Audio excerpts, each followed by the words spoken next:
Hello. We're live streaming on Kardec Radio Facebook page. Today is March 29th, Sunday, 2020.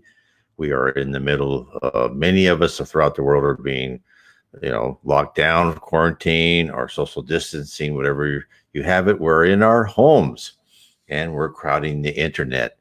And Cardiac Radio has stepped up. There have been, I think, at least three, counting me, live streams today on Sunday.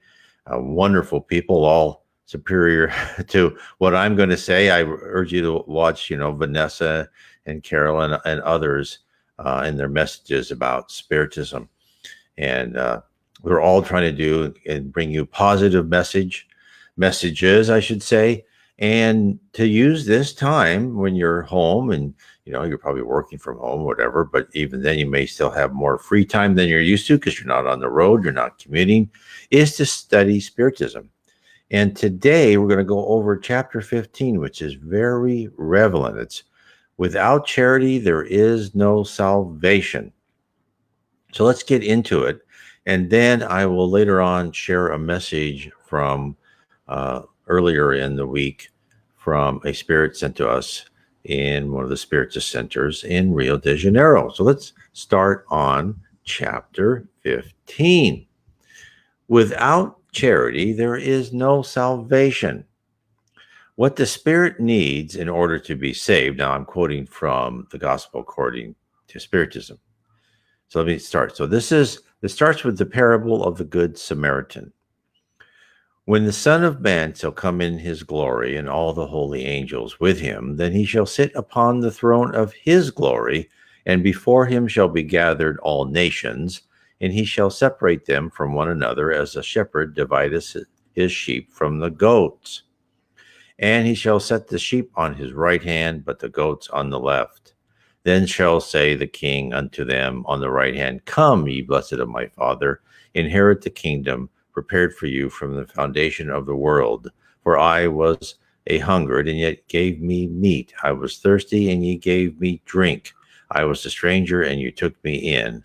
Naked, and you clothed me. I was sick, and you visited me. I was in prison, and you came to me. Then shall the righteous answer him, saying, Lord, when we saw thee hungered and fed thee, or thirsty and gave thee drink, when we saw thee a stranger and took thee in, or naked and clothed thee, or when we saw thee sick or in prison and came unto thee. And the king shall answer and say unto them, Verily I say unto you, inasmuch as you have done it unto one of the least of these my brothers, you have done it unto me. Then he shall say unto them on the left hand, Depart from me, ye cursed, into everlasting fire, prepared for the devil and his angels. For I was hungry, and you gave me no meat. I was thirsty, and you gave me no drink. I was a stranger, and you took me not in, naked, and you clothed me not, sick and in prison, and you visited me not.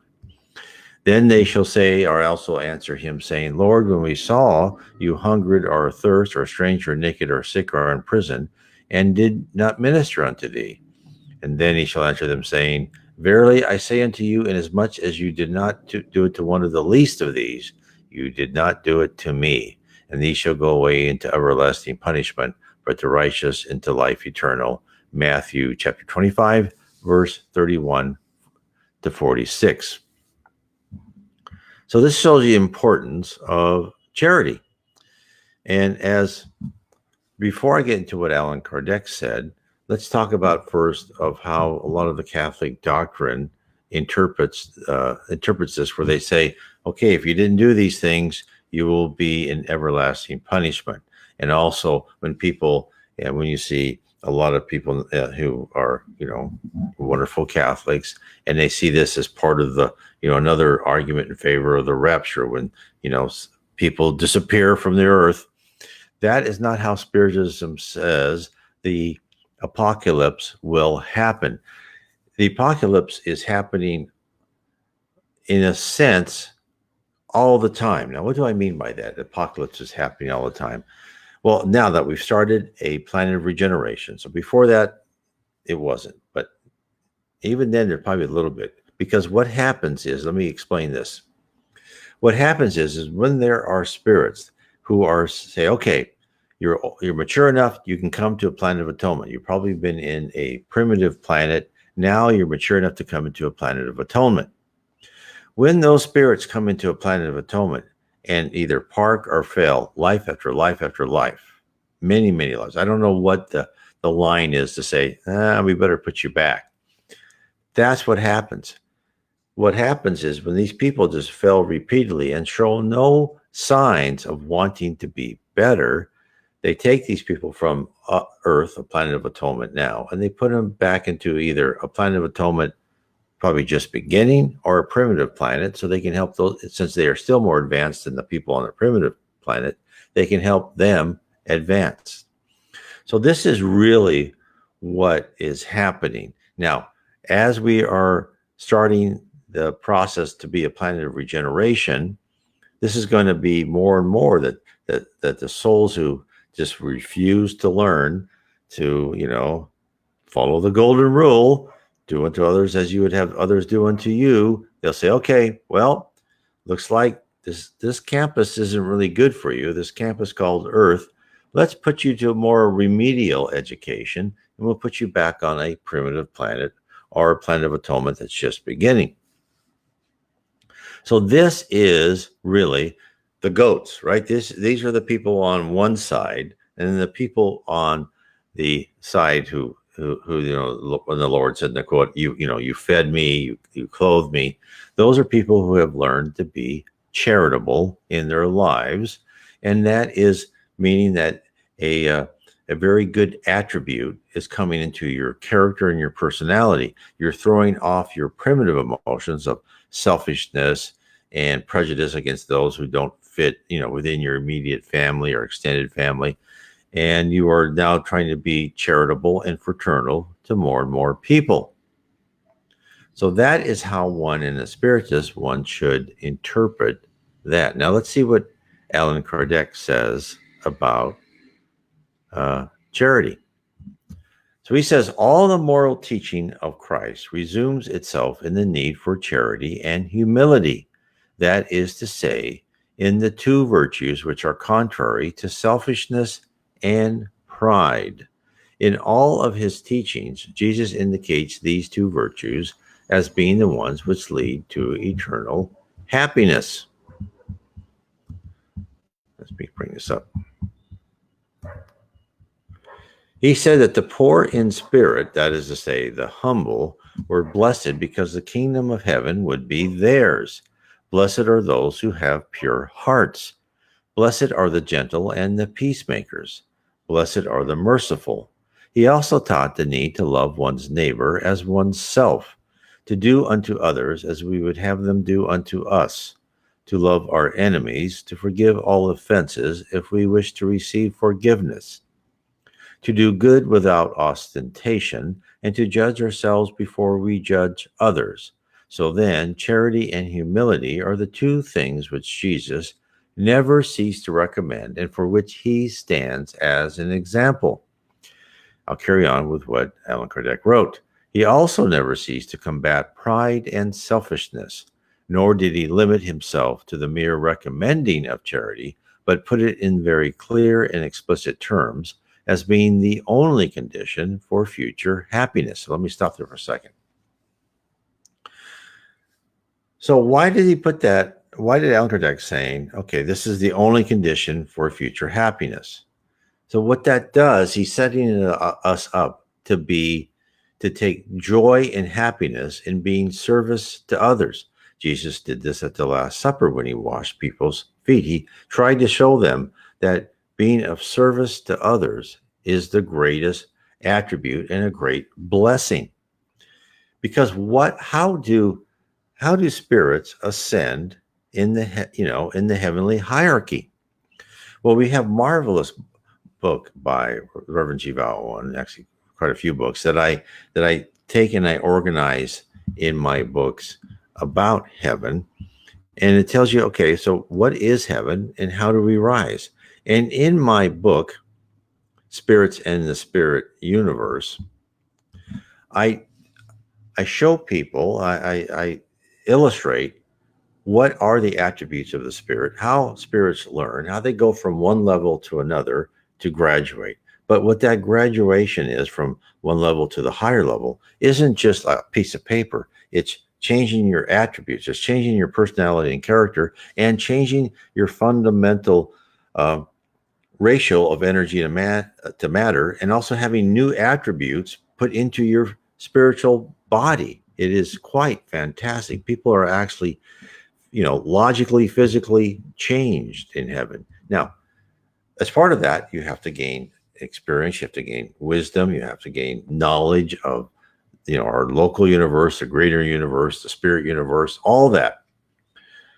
But the one of the underlying, themes of how to get yourself to rise in heaven is selflessness and dedication to service others. Because what do these wonderful spirits that come to earth do? They come and help us, which is, I mean, heaven forbid that, that is a hard job. Imagine the disappointment where you see us, these unruly students on, in this campus called Earth, and we fell over and over again. I mean, I shudder to think what someone must, what some high spirit or, whatever spirit looked at me in my 20s and 30s, oh my heavens, this guy probably would, never get to where he needs to be. A complete failure. So, and even in the books by Jiva Owen, they tell us, and I write about this, is that even spirits coming to earth or watching us on earth, they need to take rest and recreation and restore themselves, because that is not an easy job. So they really have to be dedicated to loving us. And, even as Chico said, you do not have an idea of how much we are loved by the spirits in heaven. And we truly are. And that's why it's important to show our mentors, our guardian spirits, our friends who are better than we are in the spirit world, trying to inspire us to do better. Try to show that we're learning. And the best way to do that is to always work on your character, right? Work on your character and personality. Help anyone you can. Help your neighbor, help your friends. Just be charitable, fraternal, and an honest dealing. As much as you can. I know. Look, there are grays everywhere. There's no such thing as black and white. Even the spirit world says there's no one truly all good or truly all evil. Everybody has combinations, and we have to make those decisions. And I'm sure that you have to. The spirit world respects the decisions that you make. So let me carry on with what Allan Kardec said. I just finished that. Charity there, is the only condition for future happiness. Now, this is what he says. With respect to the description given by Jesus of the final judgment, we must separate, as in many other cases, that which is only form or allegory. So this is what I talked about in the first. The people to whom Jesus spoke, being still unable to understand truly spiritual questions, made it necessary for him to offer them material images which would both shock and impress. Therefore, in order for them to better understand what was being said to them, Jesus was obliged to keep closely to the form of the ideas of those times. Again, what Allan Kardec is telling us is that, and as the spirits have told us in many communications, spirits communicate to us in the culture and technology at the time that we are in, right? So, of course, Jesus had to talk to people in what they could understand and accept. And this is where, people say, oh, there's so many bad things in the Bible. And you have to remember, even this, the spiritist, mediums who communicated with us, is the messages of love, fraternal and fraternity and charity are eternal in the Bible. But there are other messages that had to be there for people to begin to accept the really important messages of love and honor and charity. So that is why, I know many people say that, the Bible is invaluable, but no. Spiritism tells us there is always more and more communication coming to us. And that's why, say yes, the messages of love and charity and fraternity are eternal. The other messages, they're being better explained as we get more information from the spirits, and we'll get, in 50 years from now, 100 years from now, we'll get even more information. It will always be coming. This is the great wonderment of Spiritism. What Allan Kardec wrote in the 1850s has been expanded and dived deeper, of course, by the works of Chico Xavier and by the works of the wonderful Reverend G. Val Owen, who wrote, Beyond the Veil, which I talk about in my series of 3 books. It's just so much information. It's so exciting. And of course, now when you're locked in your house, you have time to read it. And you can get all of Allan Kardec's books on PDF. There's no cost to you whatsoever. Okay, let me finish. So he was saying, always reserving for the future the real interpretation of his words and the points at which at that time were unable to be clearly explained. But alongside the accessory or figurative parts of this explanation, there is one dominant feature, that of the happiness reserved for the just and the unhappiness awaiting those who are evil. What then are the considerations of sentence according to that supreme judgment? On what has the indictment been based? Does the judge perhaps ask if the question under interrogation has fulfilled this or that formality, or if they have more or less observed this or that external practice? No. He will ask but one question: if charity has been practiced, and then make the pronouncement, go to the right, all who have helped their brothers and sisters. Go to the left, all those who have been unyielding. It is said, by any chance, what is the orthodoxy of their faith? Is any distinction made between those who believe in that or this manner? No, because Jesus places the Samaritan, considered by some to be a heretic, who practiced love towards his fellow creatures above any orthodoxy, which lacks charity. Some do not consider charity to be merely one of the conditions for salvation, but instead considered it to be the only condition. If there were others to be met, then Jesus would have mentioned them. Since he put charity in first place, it is because it implicitly embraces all the other virtues such as humility, kindness, benevolence, indulgence, justice, and also because it is the absolute negation of pride and selfishness. So that is very powerful. So that just shows us from what we are told by Allan Kardec is, and of course, and by other Spiritist writers, by Chico Xavier and others who've come after him, how important charity is. Now let's talk about that.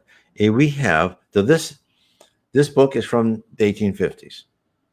Now let's talk about one of the latest messages we've just had from a spirit during this time of trouble. So this is from, let me bring this up so one can read it better on the screen. This is the message from, Francisco de Menzies Diaz de Cruz. Now, this was received on March 21st, 8 days ago, by the medium Alexandre Pierre of the Spiritist Council of the state of Rio de Janeiro. And I wanted to bring this message because it shows how the message has been the same from Socrates, Buddha, Lao Tzu, right? Socrates, Buddha, 400 years before Christ, 2,000 years ago, and now here we have the spirit Francisco de Menzies Diaz de Cruz telling us, approximately the same, with the same theme. Let's read what he says. Every transformation process brings its pain. Today, humanity is facing yet another period of transformation. The elements that make up the planetary system, including the spiritual world, are in constant activity due to the pandemic that is taking place. So he's telling us right away, okay, the world is going through this modification, and actually our vibrations and harmony extends all the way out through the known universe, right? Even the spirit universe. We know the consequences of this transformation go beyond the physical, although the carnal vehicle, which is our bodies, is the most weakened. Minds and perispirit are also involved in these factors. We need more than ever to look at man in a broader way, not forgetting that we are more than the physical body. So let me stop there for a second. So let me go over what I mean by this. So let me hide this message. We'll get back to this in just 1 minute. I want everyone, because this is a great, where'd it go? Hold on a second. I want to show you the perispirit and the spirit body. There we go. Okay.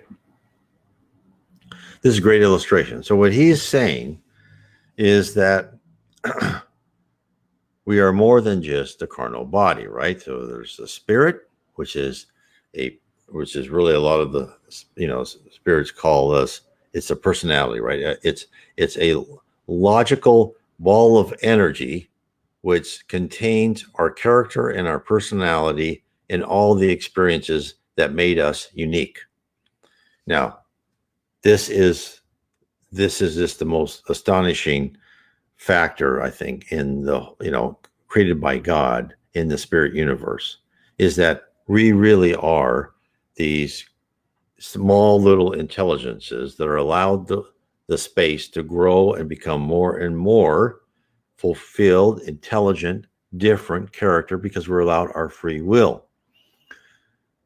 Okay, then he says, we know that the consequences of transformation go beyond the physical, although the carnal vehicle is the most weakened. Minds and perispirit are also involved in these factors. So we have the spirit, which is the sum total of all of us. And then we here in this body on earth, our minds are parked into this smaller vessel. It's a subset of our personality, you could say, as our spirit. When we leave this body, we're a little bit confused at times, like the opposite of birth. And we come back into the fullness of our spirit mind because our body is connected via the perispirit, which covers our body like an invisible diving suit into everything. And our thoughts continually go between our spirit and our body via the perispirit. Now you may ask, how come we can't remember a lot? Like when we're asleep and we go into the spirit world, our recollections are fuzzy or they're misguided. So that is because we can only interpret things by what we know in our physical mind. And our physical mind doesn't understand a lot. And the pipeline of information from the spirit to the body is pretty restricted, right? It can only shove in there what it can process. So it's like you're going from a supercomputer, to your old, Radio Shack. This is really old. People don't even remember this. Trash 80, right? A TR-80, as people called it. It was just 8-bit, whatever. So you're going through something super to something very small and enclosed, and that's our mind. And of course, us being, somewhat inferior to our spirit, we are more delicate, right? And this is what he says. Minds and perispirits are also involved in these factors. We need more than ever to look at man in a broader way. We bring up the message again so you can see it.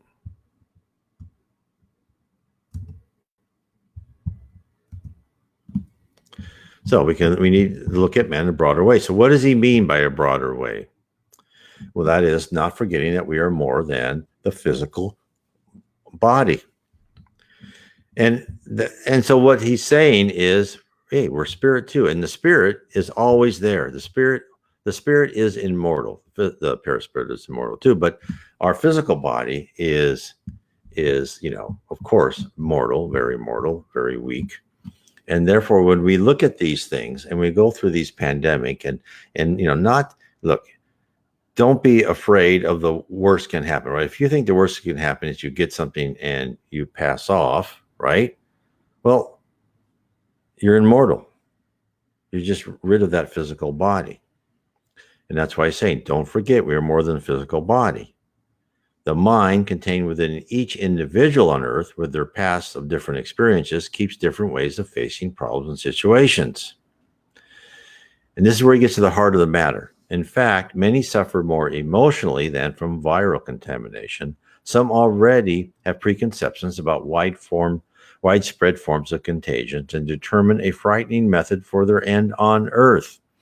Others make farewell plans in an attitude of desperation, counting the days to their end. So, what he's saying, a lot of people are afraid and they're worried. And they're afraid not just of their life, but they're afraid for their family's life and they're afraid for their financial health too. All very logical and reasonable. But when he's saying, look, go look at man in a broader way. So when you look at yourself in a broader way, I'm here in this house. I have to work. I have to pay the mortgage. I have to pay to get food. So yes, these are things I have to do in this life. But this life is 50 to 90 years, whatever long. What is that life in the space of immortality, right? If you divide 90 right into infinity, it's nothing, right? It's practically zero. So this is why if you look at things in this way, so you go through this and you've lost money and you have to move to a smaller house or a smaller apartment. Well, it's just a temporary thing. And I guarantee these experiences are all made for you to give you certain stimuli to help you grow spiritually and to help you take the primitive emotions out of yourself and replace them with more advanced emotions. Now, it's not going to work for everybody. Some people are going to react in the opposite manner, right? And that's their loss. But if you can look at yourself in a broader way, that's saying, I am here on earth as a learning experience, and I've been giving this stimulus, these lessons for a reason, and try to figure out the reason, try to figure out how it pertains to you and what you think are the holes in your personality and what emotions need to be removed and what emotions need to be supplemented and being brought into the base of your heart. So look at it that way. So let's go to the next part. I have this split into two because it's a longer message.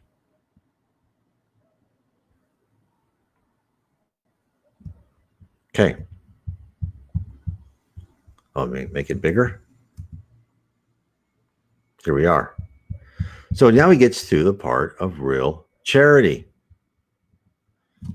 We need to deliver care, starting out by caring about yourself and each other. That's what I said. Start analyzing yourself with your needs and face the reasons of despair within you, silencing fears and attitudes of imbalance. Now, what does he mean by imbalance? He means stress. You're getting yourself stressed because you're worrying, you're anxious about the future, and then don't worry about the future. Now, look, this is a fine line spiritists have to do. Spiritists know that we're going to go through predetermined trials, and yet we can't sit back and be passive, onlookers of this movie of our life. We can't just sit in our comfy chair and do nothing.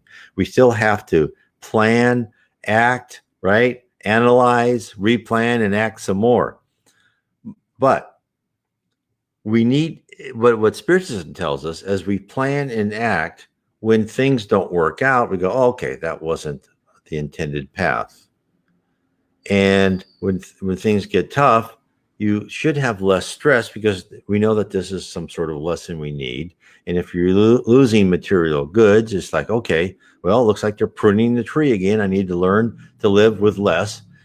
And by the way, I can't take any of this with me. All I'm taking is my improved character and personality.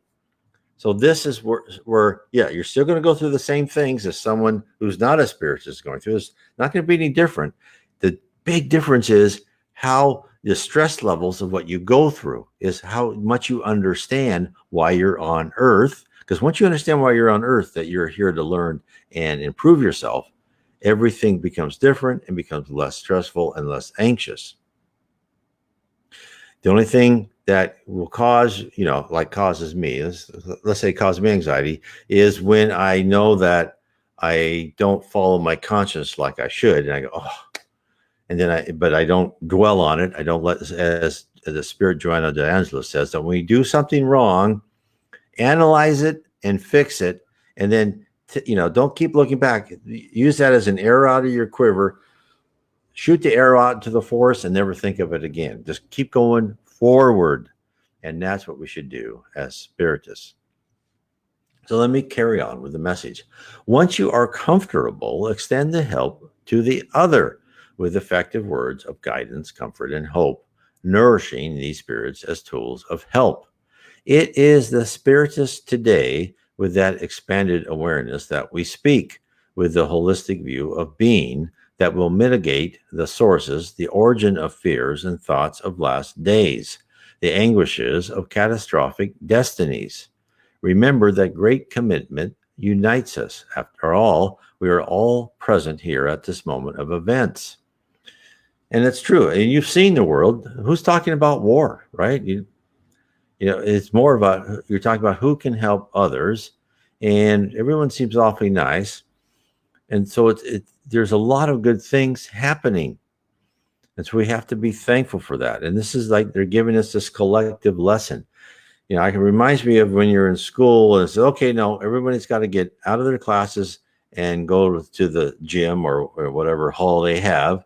And, the principal and other teachers are going to give us a presentation as a collective student body. That's what's happening right now. We are being taught something as a collective student body. And then he talks about the spirit world. Here, meaning the spirit world, we are in constant work, and soon we shall see the sun shining on our relieved hearts again, for the certainty that the evil is gone and the good has settled. So we're being given this stimuli, this virus. Let's say that's the evil he's talking about, and it says that soon.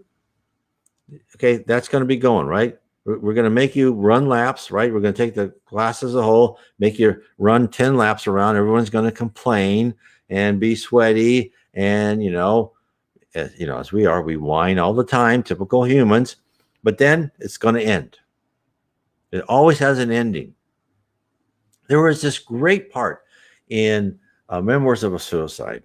And this group leader was talking to people who had committed suicide. And he was talking to them, look, all of you despaired. But did you know that if you just waited a week, a month, 2 months, a year maybe, something would have come along to fix the problem you were focused on? It's so true. If you think of our lives as distinct events, right? That these are events, trials, and tribulations that we go through. And you know why we're on earth, then these trials and tribulations are like class after class in school. The bell rings, you go to a class. After a while, the bell rings again, you go to the next class. This is what always happens. Something will always come next. This is why one's life is never smooth constantly. This is not how this earth works. We must be taught, and our personality, and we have, these forces, emotional factors, physical factors coming at us to always be, help us modify what we are thinking. So what he is saying, Francisco's saying, is that, okay, we're giving this to you, but it's not going to last that long. It's going to be gone, and we'll be relieved because we don't like seeing people suffer, although he kind of needed it, because certainly they wouldn't have done it if we hadn't needed it, but we'll feel good because spirits don't like us thinking we're suffering. It's kind of like seeing a child who we discipline, just suffering because we said something, detrimental or negative to them, saying, don't do that.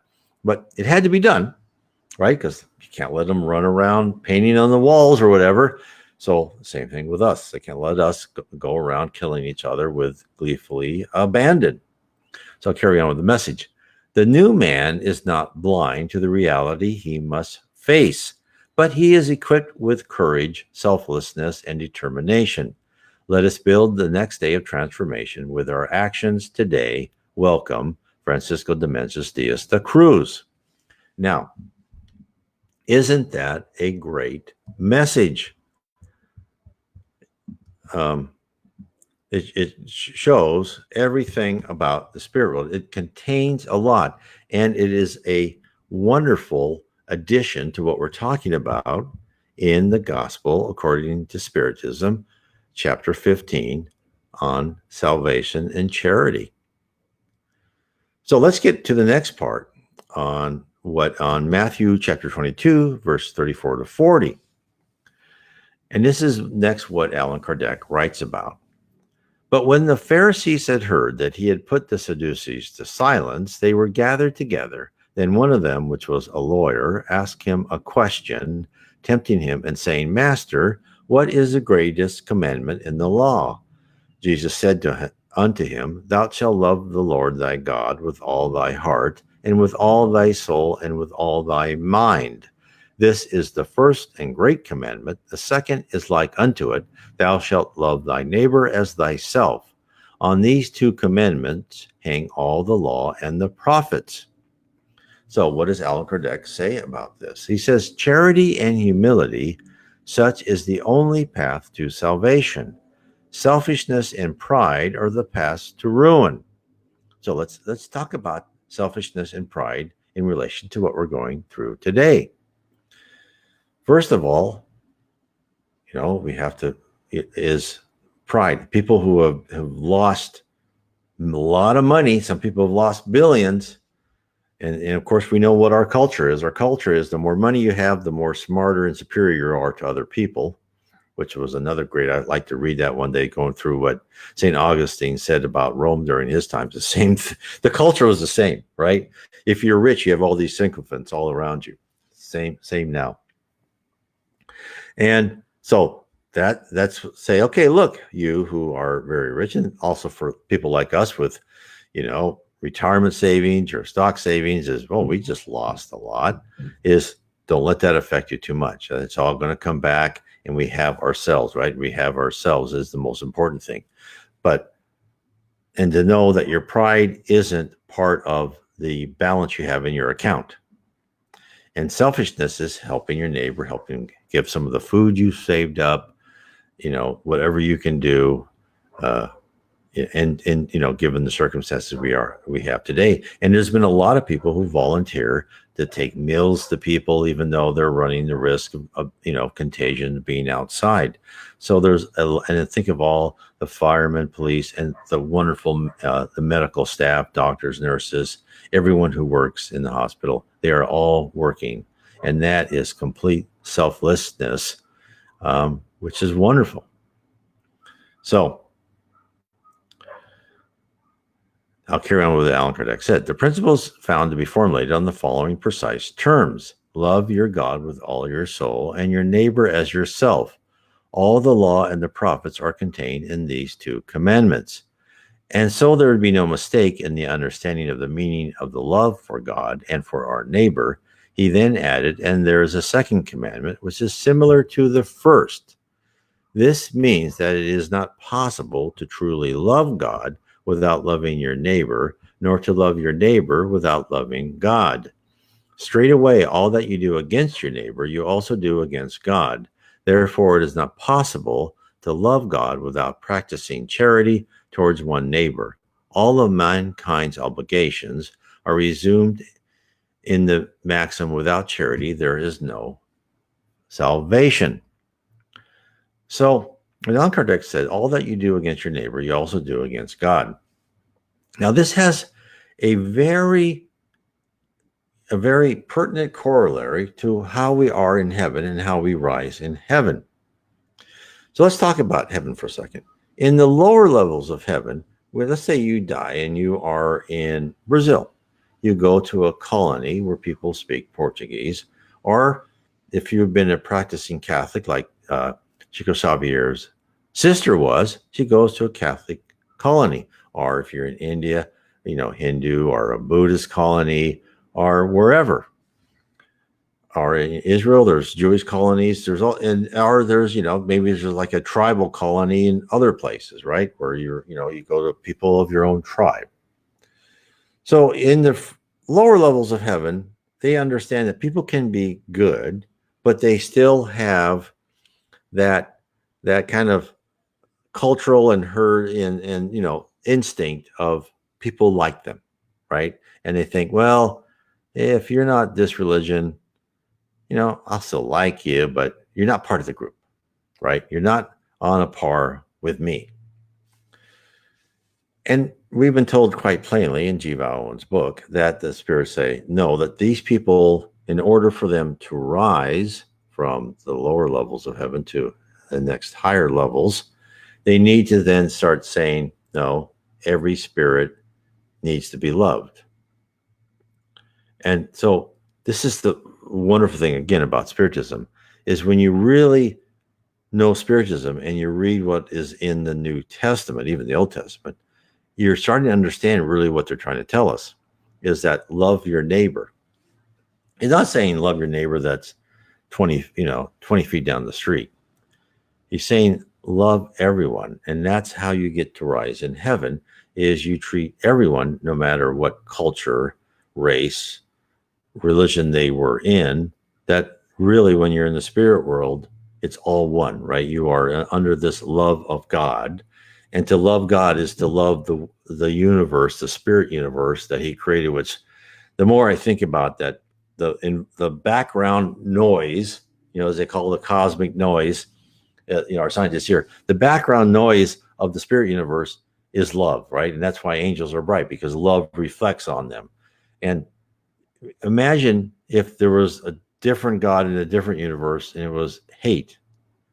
That would have been, you'd be tortured all your life. So we are in this atmosphere of love and free will. If God wanted us all perfect, he didn't have to give us free will. We could have been like worker ants, right? We would all be perfect. We'd all be nice, and we just do. But now what we are is all of us are unique. And of course, the goal of every pure spirit is to be a pure spirit, kind of a perfect spirit, right? But we'll all be perfect in a little bit different ways. We won't be this automatons that are the same as everyone else. This is just the complete genius that no one would create a system like that on Earth, because they couldn't think they could control it. Whereas God has created this thing where it's seemingly chaos to here on the bottom looking up, but it's all very logical. You let all these personalities and characters run around, but they go through life after life, perfecting themselves, getting rid of their bad characters, and yet they're still unique personalities, right? Some people are, funnier than others or whatever, better music, whatever, but they're all created equally, and I mean physically equally in the spirit world, and yet they're all wonderful, and that's what it is. And also to know that as you go higher in heaven, you have more and more attributes and more power, right? Because what is thought in heaven? It's action. Thought is action. Here on Earth, in our objective world, thought is not action. It's it's kind of delayed. You have to do physical, and things happen, and some things you can, and some things you can't do. Spirit world, you can create with your mind. And would you want people that don't like other people, that are prejudiced against someone? So that's why, as you go higher and higher in the spirit hierarchy, you need to broaden your love and broaden your quest for service and selflessness and charity towards others. So it all ties in, and it all makes sense. And yet I know it's hard for people to understand, because we are all in the middle of this life with, physical things happening to us all the time. And hey, we need to keep working and striving just to live. So easier for me to say it than for people to do it. But that is why one should study Spiritism. You cannot just feel it and then get away from it, because I think you really have to understand it, because if you can understand it to a point to improve yourself, but you have to really study Spiritism to get to the point where you are indulgent. You don't have to love completely, but you can get at least to the point where you're indulgent on those people you never really liked before. That's really one of the big hurdles. If you can be indulgent onto whatever group you don't like before, if it's the opposite religion, politics, the people you think are bums in the streets, people with, different color hair or right-handed, left-handed, whatever. If for some reason you didn't like that group of people, if you can understand why you should not waste your time thinking that those people are worthless or whatever you think, but yet knowing that, okay, I may not agree with them, but they're free-willed individuals. And if they're thinking something wrong that goes against what you believe is the good of themselves and the people around you, that you don't have to teach them a lesson. The spirit world will. Their next life or this life, there will be trials and tribulations that will teach them what they need to know. You don't have to judge them. You can just say, okay, someday they could be superior to me someday, right? Someday I might learn from them. Someday they may do so much good as a saint here on a future earth.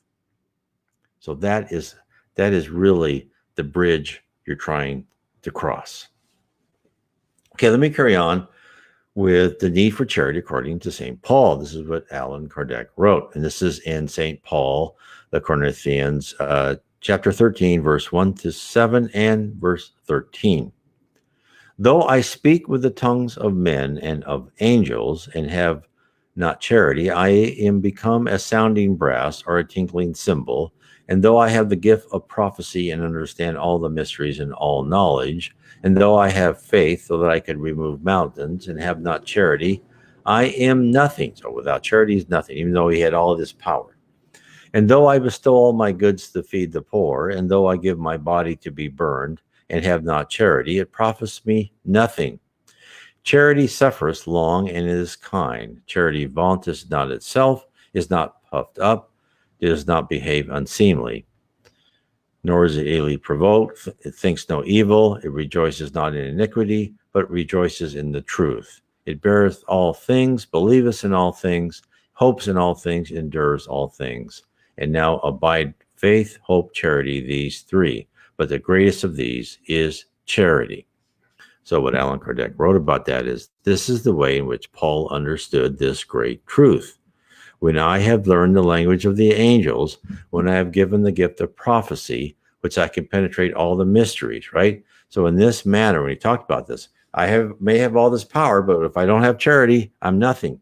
So Allan Kardec writes, in this matter, and without any possible doubt, Paul places charity above even faith. This is because charity is within the reach of everybody, from the ignorant to the wise person, from the rich to poor people. It is also quite independent of any particular beliefs. He does even more. He defines true charity by showing it not as being only beneficence, but also a collective of all the qualities of the heart in terms of goodness and benevolence towards all of our fellow beings. So it's very interesting when Allan Kardec says he places it even above faith. And faith does move mountains, and faith is really a cornerstone of being a successful spirit in the spirit world. But I understand what Allan Kardec is saying is because to really get faith, to understand faith and to put faith deep into your heart, you have to get that quest for service, that selflessness. And if you can start with charity and start to love everybody, and then you can start to understand them and understand why you can love them, not why you should because someone tells you to. It's why you can, why they are deserving of love, right? You don't love someone because I tell you to love someone. You're not a kid. You need to understand in your heart why that person, because they are an independent soul who someday will be pure, why they deserve your respect and love, even though they're doing things that you don't like. And it doesn't mean you can't put them in prison or keep them away from you for that time being when they're in that primitive state. but you still understand that this is a work in progress that is worthy of your love. And that's hard. And I still fight with that, but that is where you want to be. Then when you get that, and you know that those people are worthy of love, because of the process of the spirit world will inevitably force them into this higher path where they will learn in life after life, right? And they will improve from the trials and tribulations set before them, that someday they will be worthy of even more of your respect and worthy of your real deep love. And from that gives you faith, knowing that that's the future, right? And your faith is, that's the road. It's like having faith. You go to work every morning, you get out of your garage and you drive to work. Now, to drive to work, you have faith. You have faith that the road is open. You have faith that if there's bridges, that they're not down. You have faith that other cars on the road won't try and run you off the road or kill you. That's faith. But you have faith because you have previous knowledge of the infrastructure, right? The same thing with how we get faith as a spiritist. We have knowledge of how the process of the spirit world works, and we see it every day. And when you have that, then you can build your faith stronger and stronger. So I just want to tell everyone, so I appreciate you being with us, you being in for a majority of the world in your prison house, as we say, as you're being quarantined during this pandemic. Please remember the words of Francisco, who sent us that wonderful message that, yes, try to be good to yourself and good to others. Don't stop that. And if you want to understand really the process and organization of the spirit world, please read my series of 3 books, right? Book 1, Spiritism, and that's Heaven and Below. It talks about heaven, the areas of below. It talks about Jesus in the spirit world. Book 2 about spirits and spirits attributes. And book 3, how we are guided by spirits. And that's why I wrote my books. There's so many good messages by spiritists out there. But what I'm trying to do is kind of give you the organization and the process of the spirit world in a more succinct manner. And then you can make your own decision. You can think, oh, Brian, you're full of it, right? Then that's fine. Some other life, you'll be ready. And that's all up to you. I'm just trying to have you understand the chaos you're into, right? Because the earth is chaotic. That's the planet of atonement. But the more you understand this, I think the more that you can de-stress yourself and feel better and understand what's going around. So I want to say, everyone, have a wonderful night. Remember, please subscribe to my YouTube channel, my BitChute channel. Share this streaming with other Facebook sites, or share it on YouTube with other people. Please comment, hit the up arrow, and hit the bell to be notified. And we'll come back. We'll keep here every Sunday, and hopefully keep giving messages of spiritism. And I just want to say, God bless to everyone. God bless you.